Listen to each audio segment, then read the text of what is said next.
আসসালামু আলাইকুম প্রিয় ভাই বোনেরা, আশা করি সবাই ভালো আছেন। বাচ্চাদের জন্মদিনে সাধারণত আমরা সবাই বাইরে থেকে বিভিন্ন রকমের বাহারি কেক কিনে নিয়ে আসি, কিন্তু এগুলো যে ভেজাল থাকে না তার কি নিশ্চয়তা আছে বলুন? তাই সব থেকে ভালো হয় যদি এই কেকগুলো আমরা ঘরে তৈরি করে নিতে পারি। তাই আজ আমাদের পক্ষ থেকে আপনার ও আপনাদের বাচ্চাদের জন্য মোরল বাড়িতে তৈরি করা হবে প্রিমিয়াম কোয়ালিটির কোকোনাট কেক।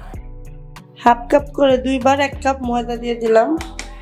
এখান থেকে আবার কত 4 টেবিল চামচ উঠাই নিব। 4 টেবিল চামচ ময়দার পরিবর্তে আমরা এখানে 4 টেবিল চামচ কর্নফ্লাওয়ার অ্যাড করে দিলাম। এটা যেটা বানালাম এটাকে বলা হলো কর্নফ্লাওয়ার প্লাস ময়দা দিয়ে কেক প্রিমিক্স। এবার আমরা হাফ চামচ করে 2 বার অর্থাৎ 1 চামচ বেকিং পাউডার দিয়ে দিলাম।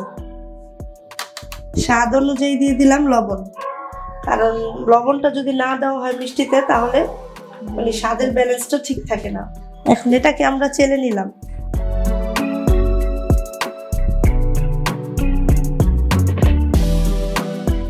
এই দানাদার অংশগুলা চালার পর যেটা অবশিষ্ট থাকবে সেটা আমরা ফেলে দেব। যেহেতু এটাকে আমরা আজকে কোকোনাট কেক বানাবো, মানে হোয়াইট ভ্যানিলা কেক বলতে সেটা একবার চালতে হয়, আর যদি কোকো পাউডার মানে চকলেট জনিত কোনো কেক হয় তাহলে সেটাকে বারবার চালতে হয় 2-3 বার। আর চকলেটের অনেকগুলো মানে দলা দলা পেকে থাকে, তো এর জন্য এটা স্মুথ হয় না কেকটা। কেকের প্রিমিক্সটা রেডি করা শেষ। এখন আমরা ডিমটা রেডি করে নেব। এমনভাবে ডিমটা নিতে হবে যাতে কুসুমটা না পড়ে। 4টা ডিম আমরা ভেঙে নিচ্ছি। ডিমের সাদা অংশের মধ্যে যদি কুসুমের কোনো অংশ পড়ে ডিমের ফর্মটা হবে না, রেডি হবে না। যদি মিষ্টি বেশি খায় সেক্ষেত্রে হচ্ছে মানে একটা ডিমের ক্ষেত্রে হলো 1/4 কাপ, কিন্তু যদি মিষ্টিটা কম খেতে চায় সেক্ষেত্রে আরও 1 টেবিল চামচ ওইখান থেকে কমায় নিতে হবে চিনিটা। তাই আমরা এরকম করে হাফ কাপ থেকে কম নিয়ে 2 বার দিয়ে দেব।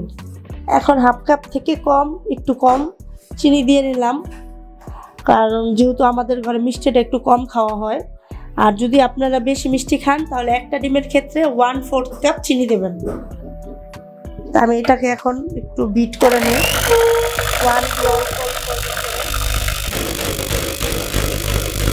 যদি কেউ কেকের ফর্মটা বিটার মেশিন দিয়ে বিট করতে চান তাহলে সেক্ষেত্রে ওই বিটার মেশিনে 1 নাম্বার থাকে 2 নাম্বার থাকে, আপনারা সেখানে 1 দিয়ে এটাকে বিট করে নেবেন। কারণ ওভার বিট করলে কেকটার ফর্মটা আস্তে আস্তে চুপসে যাবে। যাতে আমাদের কেকের এই ফর্মেলটা আমরা এই যে এভাবে ছেড়ে দিলে এরকম আকারে হয়ে যাবে, প্লাস এই যে স্মুথ দাঁড়িয়ে থাকবে। বা যেভাবে 4 লেখার জন্য এই যে যেভাবে যেটা করব আমরা সেভাবেই থাকবে ফর্মটা।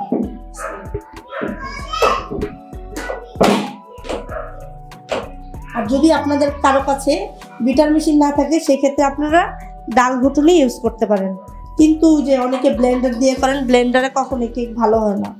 এখন যেহেতু দেখবো আমরা চিনিটা গলে গেছে, আমরা বিটার মেশিনটা অফ করে দেবো।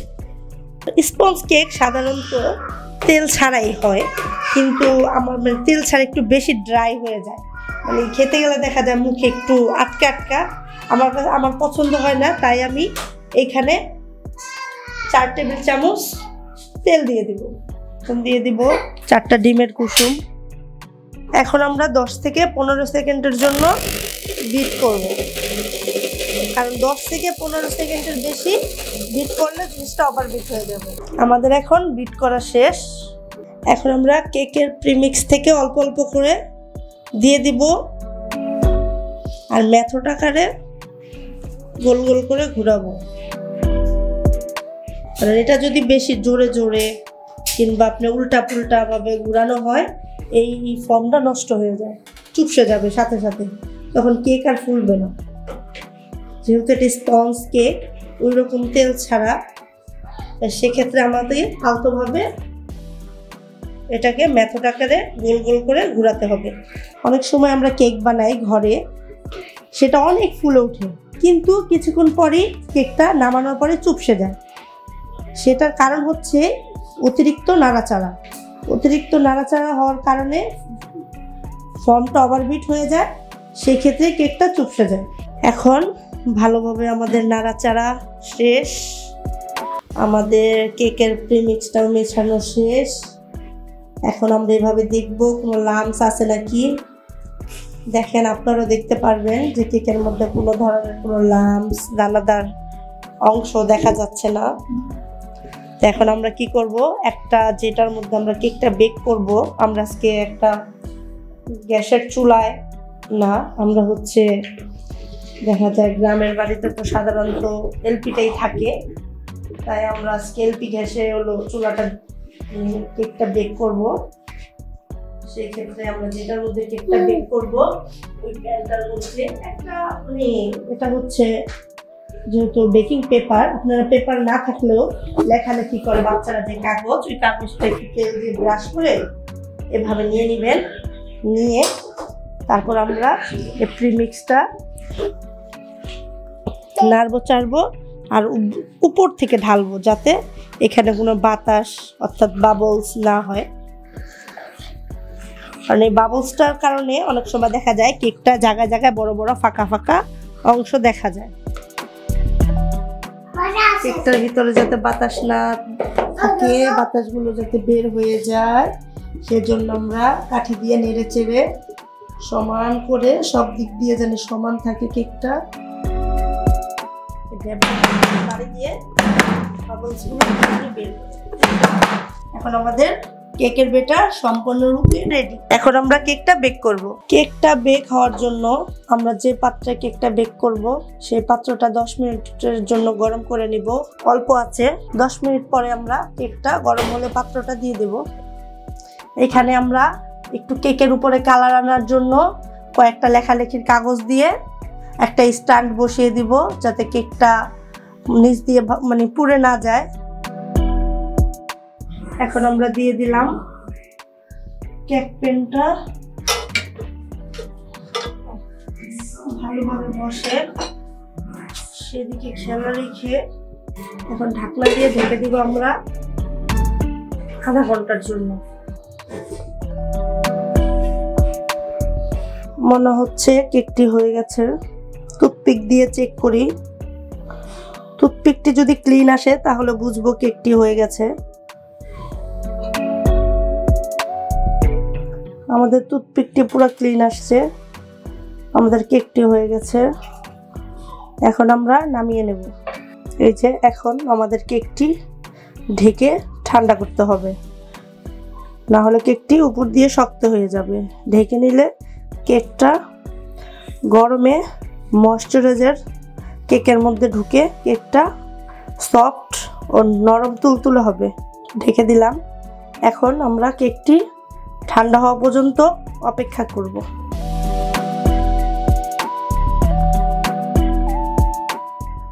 এই যে কেক পুরোপুরি ঠান্ডা হয়ে গেছে। এখন আমরা কেকটাকে স্লাইস করব।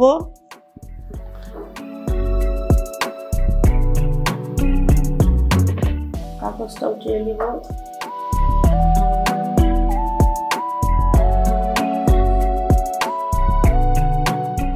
এখন আমরা এই স্লাইসারটা দিয়ে কেকটা কাটবো।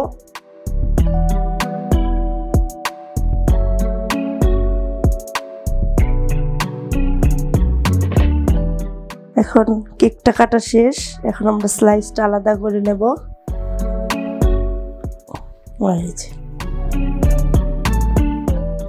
এক নাম্বার পার্ট। এখন আমরা আরেকটা পার্ট কাটার চেষ্টা করি।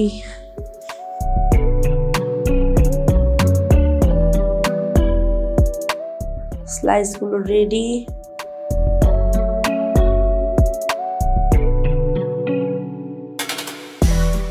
আমরা বাজার থেকে এই ক্রিমটা কিনে আনছি, সেই ক্রিমটা দিয়ে এখন আমরা কি বানাবো, ক্রিম বানাবো কেকের। আর এটাকে আমরা ডিপ ফ্রিজে সংরক্ষণ করছিলাম, ওইখান থেকে এদিক থেকে প্রায় 1.5 কাপের মতো ক্রিম নিছি। এই ক্রিমের সাথে 1 চামচের মতো আমি হালকা চিনি দিছি। যারা মিষ্টি কম খান তাদের না দিলেও একেবারে চলে, কিন্তু হালকা একটু স্বাদের জন্য দেওয়া চিনি। তাই এখন আমরা এটাকে প্রথমে লো স্পিডে বিট করে দেব।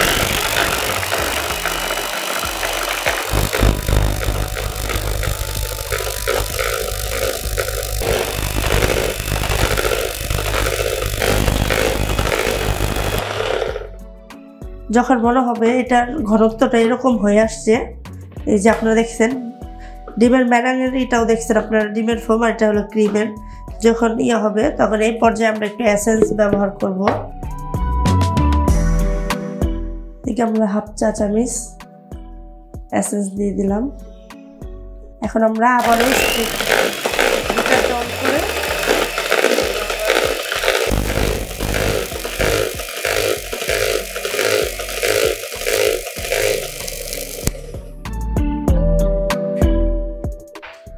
এই যে আমরা মানে ততক্ষণ পর্যন্ত বিট করবো যখন দেখবো এই যে ক্রিমের বাটিটা এভাবে উল্টালে ক্রিমটা পড়ে যাচ্ছে। আমরা এই ক্রিমটার সাথে আর একটু কিছু অ্যাড করব, স্বাদে যাতে অসাধারণ হয় সেটার জন্য আমরা হোয়াইট চকলেট যেটা আছে সেটা আমরা মেল্ট করে নিছি। আপনারা একটা গরম পানির পাতিলে সেটা মানে উপরে একটা বাটিতে চকলেট নিয়ে রেখে দিলেই হয়ে যাবে চকলেট মেল্ট। কন্ডেন্স মিল্ক সবার পরিচিত একটা জিনিস, আপনারা আপনাদের মতো চাইলে শুধু কিছু না দিয়েও করতে পারেন, কিন্তু যেহেতু আমার বাচ্চারা পছন্দ করে, আমি জানি যেহেতু জিনিসটা মজার হয়, তাই আমি এগুলো অ্যাড করে দিলাম। এরকম না যে লাগবেই, এরকম কোনো কথা নেই। আমরা কেকের ক্রিমের স্বাদটা বাড়ানোর জন্য হোয়াইট চকলেট আর হচ্ছে কন্ডেন্স মিল্ক এই দুইটা দিয়ে ক্রিমের স্বাদটা আরও বাড়ানোর চেষ্টা করছি। এখন আমরা কেকের বিটার স্প্রিটটা ফোড়ে নিয়ে যাব, যেহেতু এটা শেষ পর্যায়ে হয়ে আসছে। ক্রিমটা একেবারে যেন সম্পূর্ণরূপে মিক্স হয়ে যায়, চকলেট তারপরে হচ্ছে আপনার কন্ডেন্স মিল্ক ক্রিম, সেটার জন্য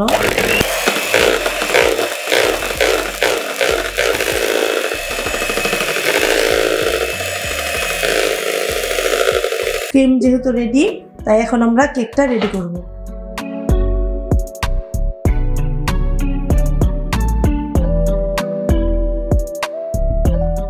এটা হচ্ছে মিল্ক সিরাপ, এটা এখন আমরা কেকের মধ্যে দিয়ে দিব যাতে কেকটা সফট থাকে।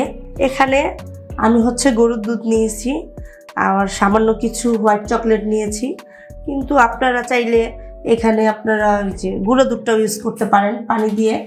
যতটুকু পানি লাগবে, এখানে হচ্ছে আমাদের আজকে 1 কাপ পরিমাণ গুঁড়ো মানে যেহেতু লিকুইড দুধ নেওয়া হয়েছে তাই নিছি, কিন্তু যদি গুঁড়ো দুধ দিয়ে করেন তাহলে 1 কাপ পরিমাণ পানি নেবেন আর হচ্ছে 4 টেবিল চামচ পরিমাণ গুঁড়ো দুধটা নেবেন। তারপরে চিনি অ্যাড করে, এখানে হলো আপনার কত 3 টেবিল চামচ পরিমাণ চিনি লাগে, কিন্তু আমি দিইনি মিষ্টি কমের জন্য। এটা তো সম্পূর্ণ ইয়ে করে আপনার একটা বলক দিবেন, এই 2-4 মিনিটের মতো জাল দিবেন একটা বলক আসা পর্যন্ত, তারপর ঠান্ডা করে এখন আমরা কেকের মধ্যে দিয়ে দেব।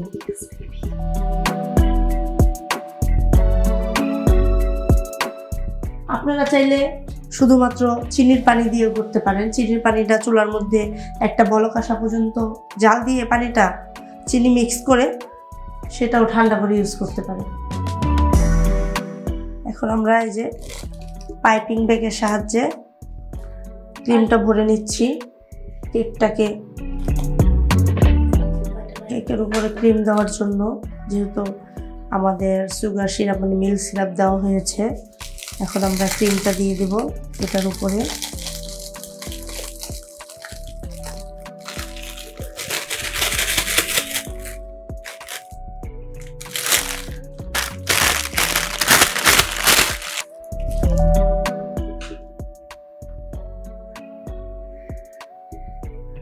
কেকটার মধ্যে জানি ক্রিমটা সমান হয়, এর জন্য আমরা পাইপিং ব্যাগের সাহায্যে এভাবে ক্রিমটা দিয়ে দিব। কারণ এভাবে দেখা যায় ক্রিমটা দিতে গেলে না হলে কম বেশি হয়ে যায়।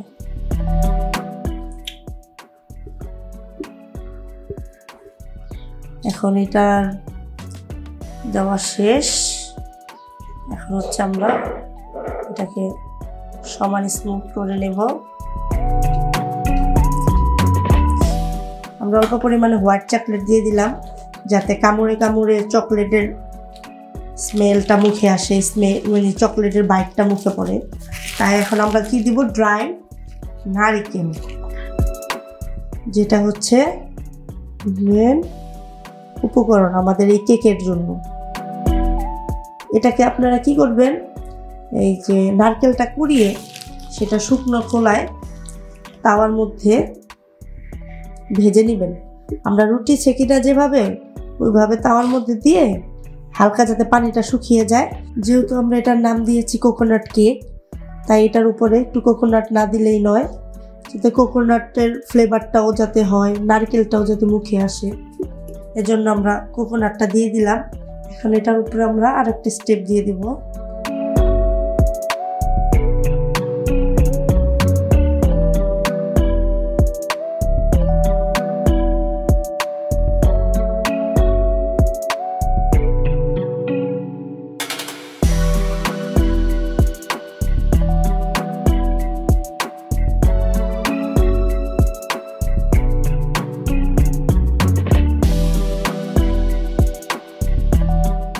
এখন আমরা কেকটাকে কোটিং করে নেব।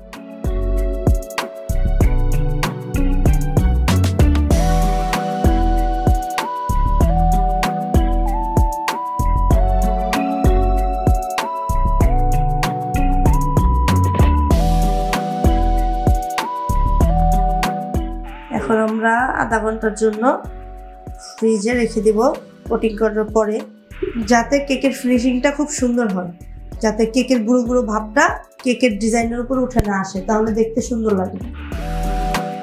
আধা ঘন্টা পরে আমরা কেকটাকে ফ্রিজ থেকে বের করে নিয়ে আসলাম। কেকটা কোটিং করা শেষ।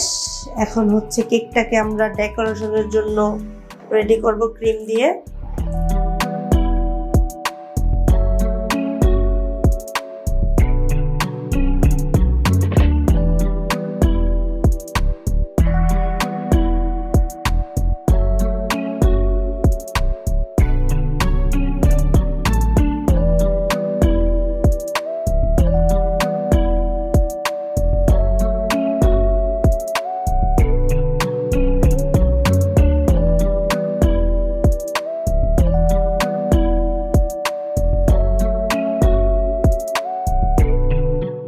আমার কেকের ফিনিশিং দেওয়া শেষ।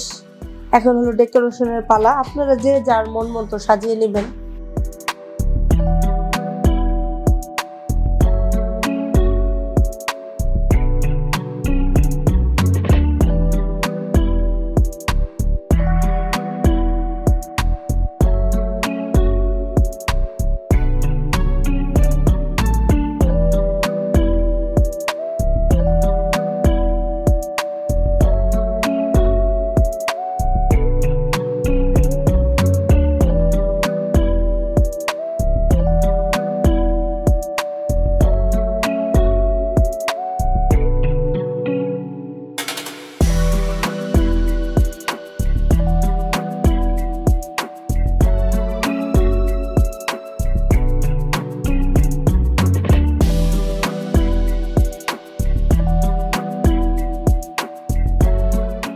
এই যে তৈরি হয়ে গেছে আমাদের coconut cake, Angel coconut cake.